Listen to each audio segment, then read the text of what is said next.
Hi, I'm Rich Hansen, interim pastor here at First Pres. This is one of our continuing series of faith stories about how the faith of our church members is impacting our world. Today we're going to hear from Simone Dietrich. So First Presbyterian Church offers a breakfast rotation for the homeless during the winter months. And I took the opportunity to serve during these Saturdays on several of those. And people or volunteers come in and they cook food, they pass out food, and they're also staffing a little handout table. And with some members of or guests of Saturday Cafe, I had regular conversations about these kinds of things, and it was a very rewarding experience. Mm-hmm. There was one guest, her name was Kenyatta, who I connected with, and she would just come on Saturdays and we would start a conversation. And it is then that I realized that it is a wonderful opportunity to serve people, but it's also very special to start forming relationships. Mm-hmm. There are a lot of stereotypes around the homeless community. They're usually at the margins. And so through these conversations, I had an opportunity to just be past those stereotypes and really connect with them and get to know them. And it created a very strong sense of humanity at that point. And I felt that this was a wonderful thing. Mm-hmm. And once the Saturday Cafe was over, I went one step beyond and we started meeting for lunches and just having conversations, texts, messages throughout the week. I think this Kenyatta really taught me, for one thing,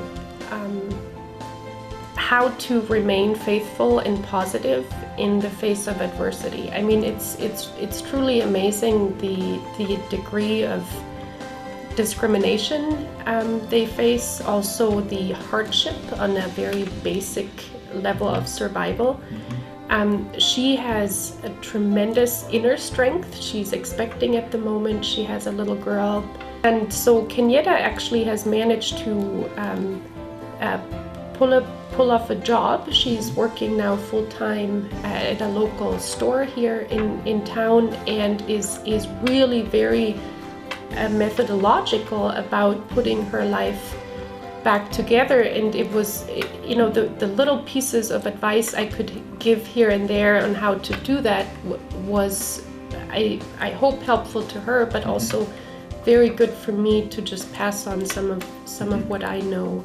The biggest recognition, I think, was that many people who are homeless at the moment, they're not because they're mentally ill or they're petty criminals, or they're violent or dangerous in any way, but they just ran out of luck at some point, in that it's very hard once you leave your profession and you stay unemployed for many years to really come back and enter society the way you used to be part of.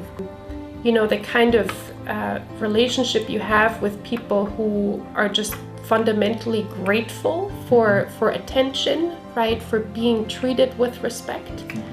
To look at them eye to eye as opposed to downward, which is what they often feel, is a kind of emotion that is deeper than any emotion I've ever experienced. And I really feel that this is sort of that ultimate sign that you're doing some, like, God's work, and you're engaging with people in a very deep way with the soul and the heart. For a homeless person, they often feel like they're being talked down upon. And she really stressed, and her significant other, who would sometimes join us for the lunches, would say that too, that it's, for them, it's really important to be treated respectfully, and and to be able to look eye to eye to other people.